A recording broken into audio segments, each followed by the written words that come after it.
Hey there, welcome to another episode of the Home Tech Podcast. Jason Griffin here, so happy to have you with us. I am joined, as always, by my partner, Seth Johnson. Seth, how's it going? Good, man. Do you survive April Fools? I did. I managed not to fall for anything too major, so I think I came out all right. Unlike a lot of people who texted me throughout the week saying, "Oh my God, Jason's leaving the show." Yeah, there was a lot of them going around. We've got a number of them here. I know we had a little fun last week with a joke of our own, and we, if you haven't gone back and listened, we did plug what I thought was a pretty good one by our friend Alex Capisalatro and the team over there at Josh AI. Thought that was pretty fun. Yep, that was a pretty good one. Not sure we can talk about it on the show, but if you want to check the show notes out from last week. This is a family show. Yeah, we'll keep it that way. They had an interesting, that was an acronym for something. I'll have to go look it up. But it was Smart Home Integration Technologies. Smart Home Integrated Technologies. Yeah. And so if you're listening, you can reverse engineer that. Right. Think about it. It makes sense. And he's got some pretty funny videos, and you can experience it for yourself and all sorts of stuff. It's got a lot of puns on the page, and I thought it was pretty good. But there were a few other ones that floated around. Most notably, I think, was the Google Gnome joke that Google put out, which I thought was hilarious. As everybody knows, Google announced Google Home, the little air freshener looking device, a couple of weeks ago, I guess, a couple of months ago. Geez. And they came out with like a little parody commercial of it called Google Gnome, and it looks like the Google Home, only it has like the red hat and the blue vest that you would expect to see on a garden gnome, and it lives outside and only does garden things, which I thought was hilarious. It was a fun one. Yep, yeah, that was pretty good. No, it was good. And in the video, we'll include a link. I don't know if we'll do the individual videos, but at the very least, we'll include a link to a CE Pro article that aggregated that one, as well as a couple of other ones that I thought were pretty good. There was the Pet Lexa, so the Amazon Echo that can speak, dog or cat. I think they even had a hamster on there with a Fitbit. Yeah, the hamster counting steps of a hamster on a hamster wheel. It was hilarious. Yeah, good idea. That was a fun one. And honestly, my personal favorite was this hub one, just like this metal, cylindrical, kind of looks like a nest, but it's just a solid metal device, purportedly, and no ports at all, right? They did away with the ports just to make it really easy to set up. Even the power port.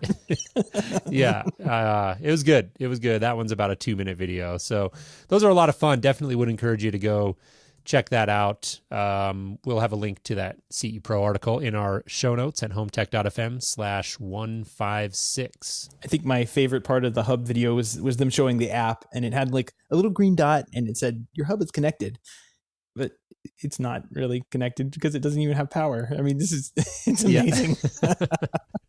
It was a good parody. It's good. There's kind of a good little backstory behind it on CE Pro as well. So definitely go check that out. But yeah, let's get into the show here. Actually, Seth, before we do, there was one that I think you told me you wanted to touch on because people, I don't know if the timing was intentional or not, but people kept thinking that this was an April Fool's joke, and in fact, it wasn't. It was totally not an April Fool's joke. We just kind of released it around April Fool's because it was a fun thing. So the company I work for, Blackwire Designs, we decided to kind of put together an emoji pack for Control 4, and it features over 1,400 icons, somewhere around like 1,430 icons for Control 4 systems to integrate and put on their touchscreens and iOS devices and all that good thing. I had a lot of fun making it, and I had a lot of fun making the product page, actually. So if you're on I disabled it for mobile phones. I guess I could enable it for mobile, but if you're on a browser on a desktop, go check out the product page and take a look at it, because it's probably the most fun thing I've ever done. Festive. Yes, festive is a good word for it.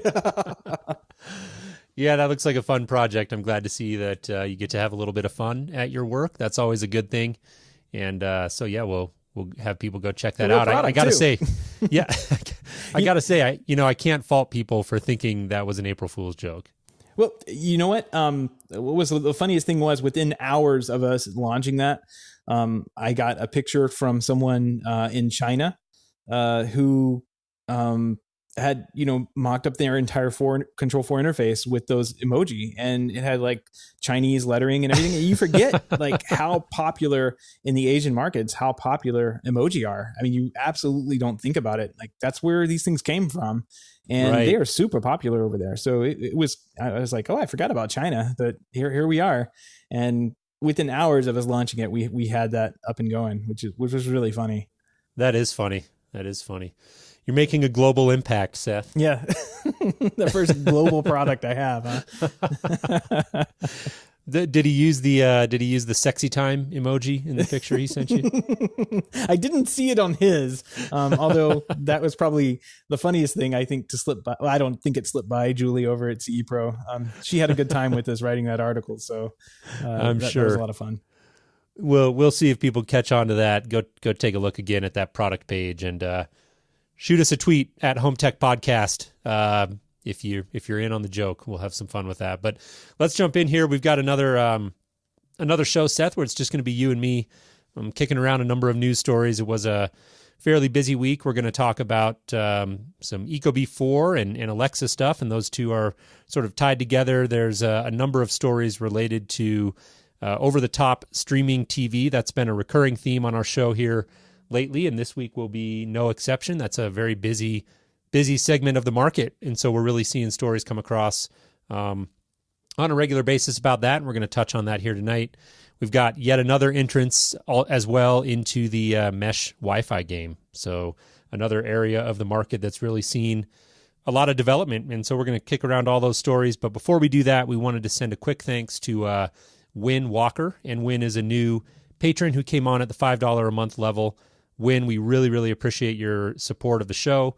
If you're listening and you want to learn a little bit more about how you can support our efforts here at the Home Tech Podcast, head on over to HomeTech.fm/support. Once again, that's HomeTech.fm/support, and that is where you can learn about our Patreon page and how you can support the show for as little as $1 a month. And I also want to quickly mention that even if you come on just at that $1 a month level, that'll get you access to our private Slack channel, which has turned into a really nice community of people who are very passionate about the smart home, and we really have a lot of fun in there. You hear us refer to that often. It's called The Hub, and that is a private Slack channel, again, that even at that $1 a month level, we'll shoot you an invite to, and so that's a really nice community, and we'd encourage more people to go check that out. So HomeTech.fm/support.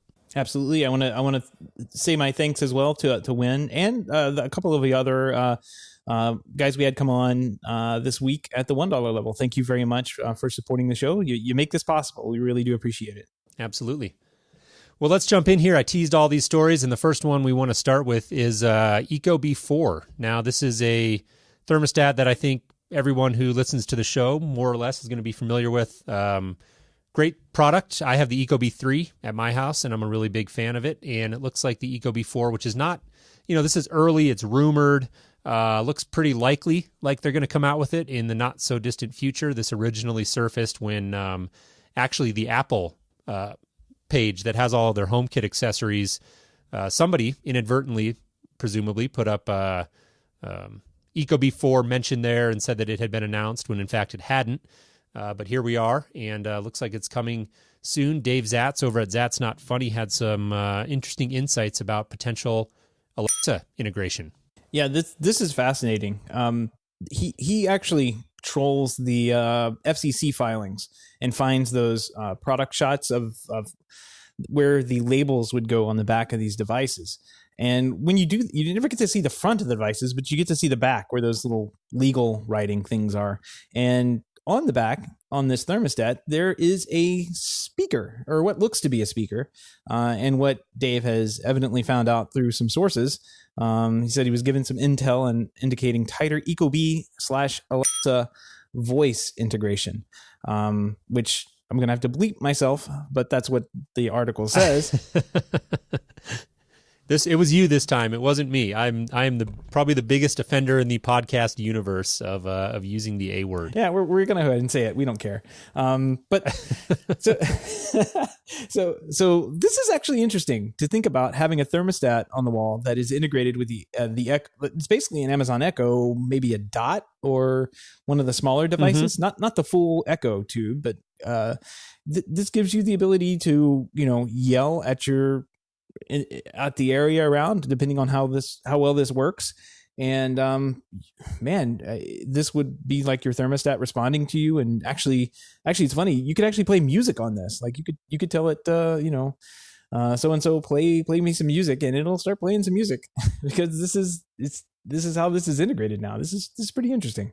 Yeah, and I know all the hi-fi audio listeners in our audience are cringing a little bit when you say that, and just imagining what the audio experience would be out of an Ecobee thermostat, streaming your favorite Pandora or Spotify station or whatever you listen to. But I think at the end of the day, it comes down to a convenience thing. We've talked about that before. That's one of the reasons that Sonos, who incidentally, I think the Playbase just started shipping, I believe, if I read that correctly.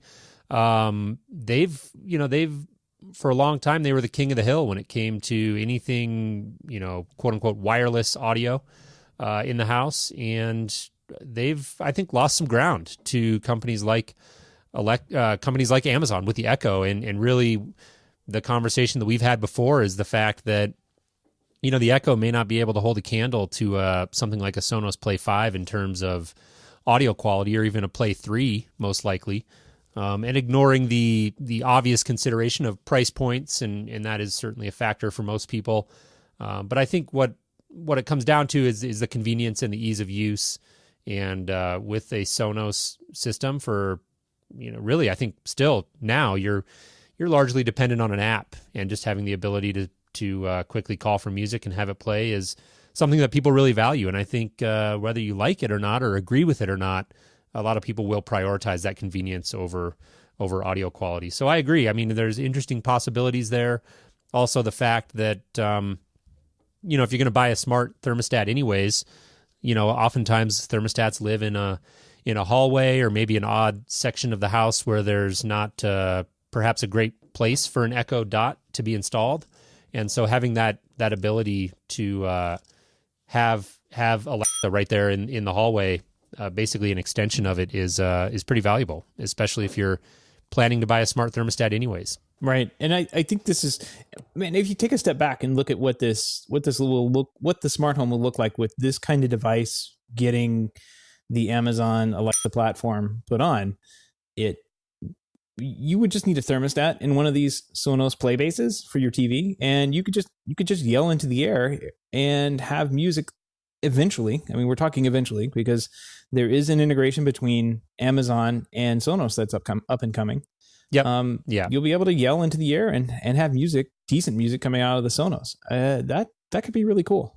Yep. And I think that, that's the other interesting aspect of the story to me is, and yet another thing that we've talked about numerous times, but the support of third-party manufacturing from Amazon, the encouragement that they're giving to third-party device makers to build that functionality right in, I think is smart. It makes business sense for Amazon to have that presence extended. There was another story, in fact, that I saw this week on Digital Trends about Alexa-enabled, it's called the Clarity speaker.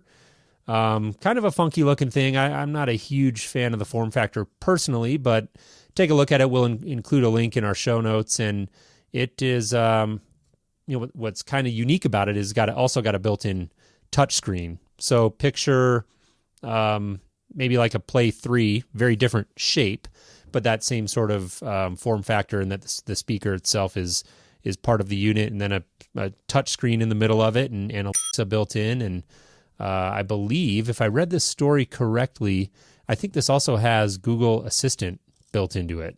And so kind of a flexible device in that sense. And again, I think it comes down to what you're talking about, the smart home of the future. Maybe you've got a lot of this functionality just built into the devices around you. It's not necessarily a purpose-built device like the Echo that we're going to see in the home 5 or 10 years from now.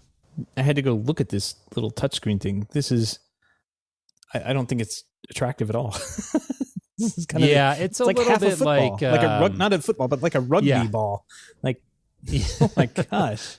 It does look like early 2000s to me, like they were kind of, I don't know what they were going for. I'm not a huge fan of the form factor, like I said, but who knows? There may be a market for it. I think, like I said, the takeaway of the story for me is just that continued proliferation of technologies like Alexa being built into a variety of different devices. Yeah, that's going to be interesting to see what that looks like at CES next year. Really? I mean, everybody kind of announced it last year, and I think you're going to see a ton of devices with it actually working next year. And you're going to have a lot of A words to bleep out in post-production. Oh, yeah. Alexa. Never gets old, does it? Nope. All right, well, let's move on here. Another story, actually, Dave Zatz, filling up the airwaves on Home Tech here this week, had a story here about TiVo Cloud DVR, and I think this was a compelling story to you, Seth. I'm going to let you jump in here because I know you had you had done a little bit of research on this one and had a few thoughts to share. Right. Well, this is interesting. We've heard about this upcoming TiVo Maverick for a while. This thing was rumored to be around maybe a month ago. I don't know if we talked about it, but we may have. I know it definitely hit our show note prep that we look at every week and see what's happened. And it may not have made the cut because it was may have been just a rumor that didn't have anything behind it. But now it looks like we're a lot closer. We've seen pictures of it. There are definitely marketing images of it. And it's like a little small, a little bit bigger than an Apple TV, a little small device with TiVo branding on it. And there is no storage inside of it. So no internal storage. And it'll have a built-in 2-tuner over-the-air tuner, kind of like a Tableau.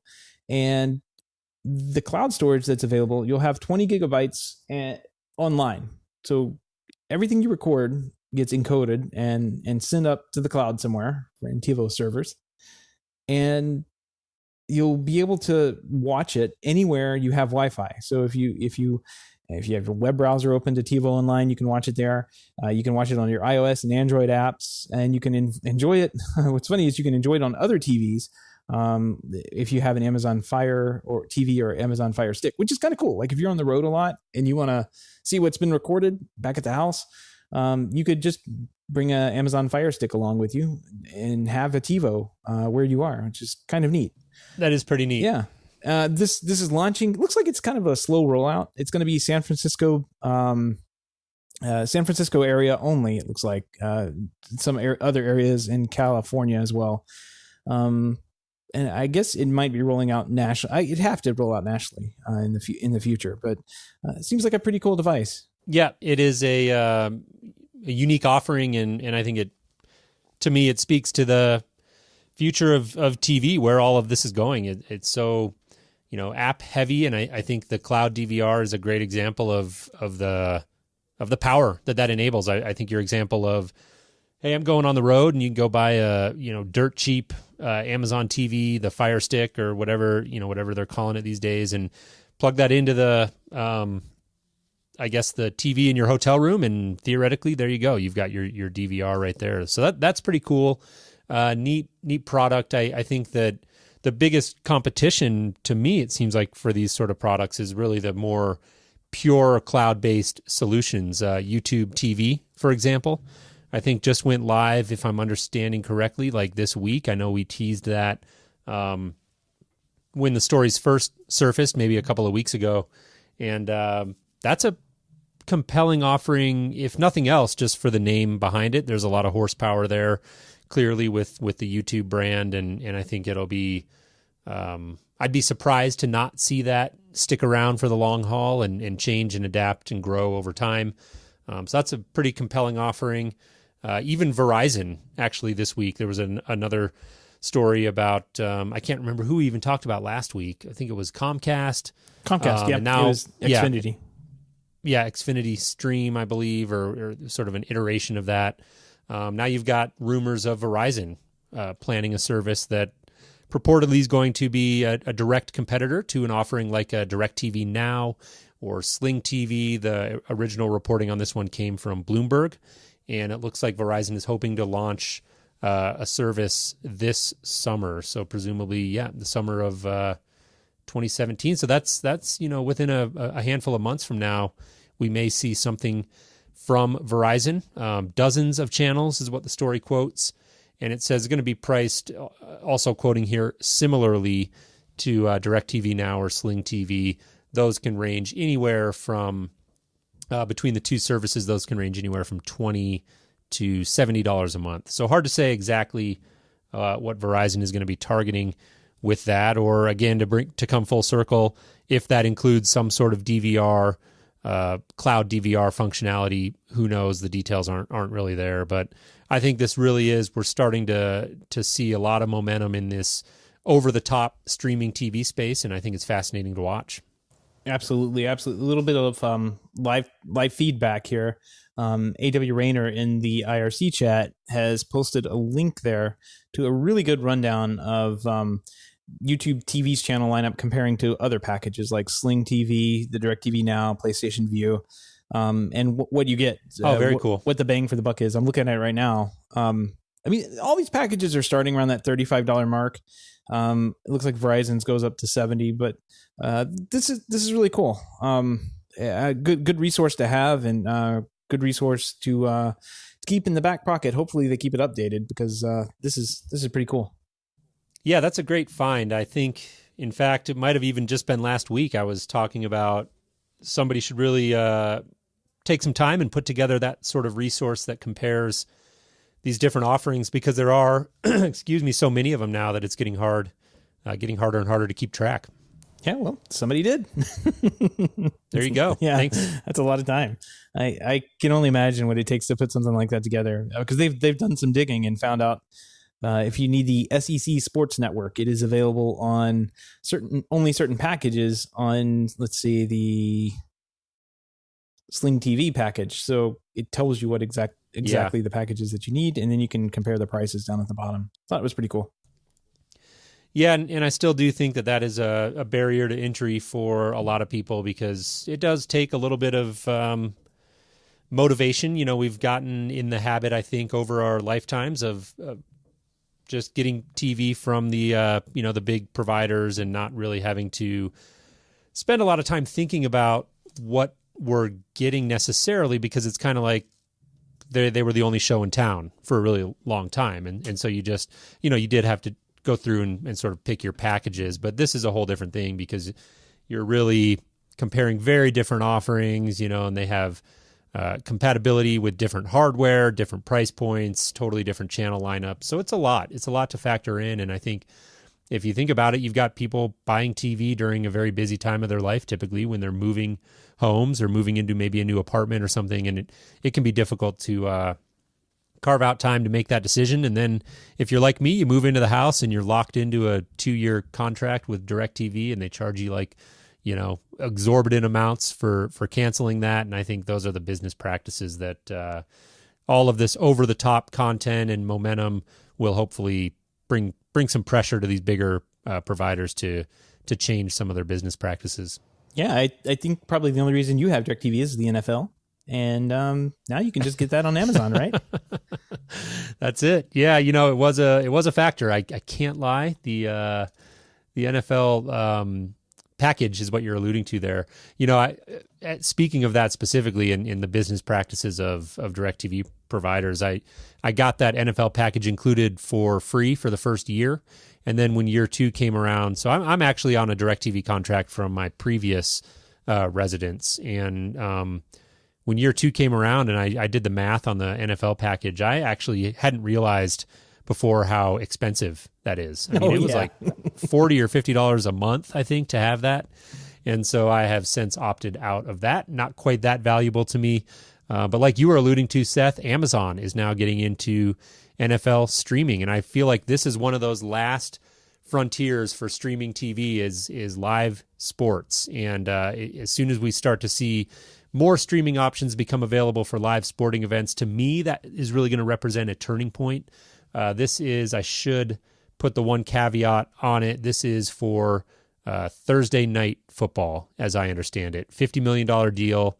And so we're not talking about Sunday or prime time necessarily. Thursday night football is, I think, probably fairly popular. I try to watch it personally if I can, but yeah, I don't think it can hold a candle to the ratings and the value of having, Sunday afternoon or even Sunday evening football streaming rights. I think that'll be really where we start to see some interest. I like the pricing on this. It's included with your Amazon Prime membership, which is only $99 a year. And with that, you get a ton of stuff, including like free shipping, which is what we use it for, to buy just about everything off Amazon that we possibly can. And there's some cloud storage stuff. I think we use the videos too. Yeah, we use Amazon Video, which is like you get free movies that are mostly the same movies I think that are on Hulu. So if you get that, you get free movies. A lot of people don't know that, but I find that is a great value, even at $99 a year. Yeah. Amazon Prime really is a good deal, and like you said, this is just one of those little add-ons that Amazon Prime users, I'm one as well, will see, and hey, that's just icing on the cake. Although, for me, it's not a huge deal as somebody who's going to have the ability to watch Thursday night on my exorbitantly expensive DirecTV package. That's why people go to sports bars and drink, Jason. So anyways, that was all we had here for the TV world. It's been a busy couple of weeks there, and so we'll look forward to following that topic and sharing more stories as they come along. Moving right along here, like I teased at the beginning of the show, we have yet another entrant into the mesh Wi-Fi game, and this is from a company called Ingenious, which I'm sure we've got a lot of professionals who listen to the show, and they're going to be very familiar with that brand. I don't know, Seth, how much of a consumer presence Ingenious has. I may be totally off. They might be very popular in certain markets. I'm not sure, but I've always thought of them as more of a professionally installed type of product, which is why I was surprised to see that they are very competitively priced on this new, what they are calling Nmesh home Wi-Fi system. 3-pack available through authorized distributors for an MSRP of $269, and then individual add-on extension modules or whatever you want to call them available for an MSRP of $99. So very competitive, even with a product like an Eero, for example. And as Greg is pointing out in the chat room, and I know this too, Ingenious, they're a massive, what do they call, not OEM, but yeah, I guess that's what it is. They just rebrand what they have and stick, the guts in a different package. So a lot of times, so they're manufacturing stuff that other companies are putting their brand on. Am I understanding?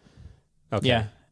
So you'll run into it quite every now and then. You'll run into it, and the way you can tell sometimes is they forget to change the radio chip manufacturer MAC address or something. I don't know. Some of these Wi-Fi tools can tell what the manufacturer is, and that's where you see it. Yeah. Got it. I actually didn't know that about them. I have worked with their products in the past, and if I recall correctly, had pretty good results. That was a number of years ago at a company I was working for. But I think the takeaway here is, again, just this explosion of mesh Wi-Fi systems that we've seen. And I guess I should be careful about using the word explosion, given the fact that Samsung entered last week. We talked about them.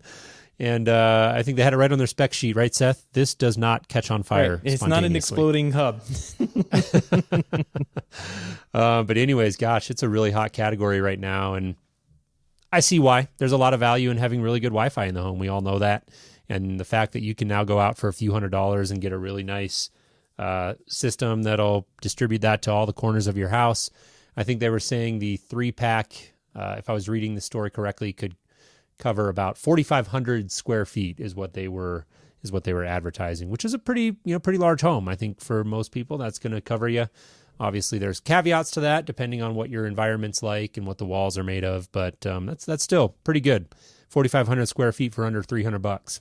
Right. That's in mesh networking world. That's pretty good. I'm still running that Ubiquiti Amplify, and having pretty good. You know what's funny is I plugged in the cube part of it and then unplugged the little paddle things that you're supposed to plug in around the house, and they're sitting to the left of me over here. I've never plugged them back in, and I really haven't noticed a difference. Like the little cube thing covers my 1,600 square foot house perfectly fine. There's no dead spots. Yeah. Well, that's interesting that you haven't seen a huge difference, but like you said, if you're you say 1,600 square feet, right? Yeah. Well, what's cool is I can go every day we take a walk, so we like grab the baby, throw in a stroller, and go walking down the street and back. And now, like 3 homes down, I can get onto my Wi-Fi and open up the garage door, which in the past I hadn't been able to do that, but this time with this particular router I can. I do notice that. It does have a longer range outside of the house, mostly due to what the house is made out of and where the router is in the house. But I thought that was funny. Three houses down, I can open up the garage door, which is further than the garage door opener actually works in the car. Yeah. Yep. Yeah, we've got Chris in the chat room mentioning Unify, which is, of course, the same manufacturer that does the Amplify product that you were just talking about. And much harder. We had them on. Yeah, definitely a professional product, but I know it's very widely used, and I tend to hear very good things about it, and that's another great example of the popularity of this category now. I know we had his name is escaping me right now, but a gentleman from Ubiquiti come on the show when the Amplify product first came out, and we had a conversation about it really being their first foray into the consumer space, and companies are clearly latching on to the mesh Wi-Fi thing like crazy. I don't know how many more of these we can possibly expect to see. It feels like there's so many of them out there now. It's got to be getting pretty saturated and hard for these companies to stand out. I think it's probably going to be the new norm is these types of Wi-Fi systems. You're not going to go buy a non 3-pack Wi-Fi system in the future. I think you'll get these 3 little gizmos to plug in around your house and be set for a 4,500 square foot house. I think that's going to be the new norm. Indeed.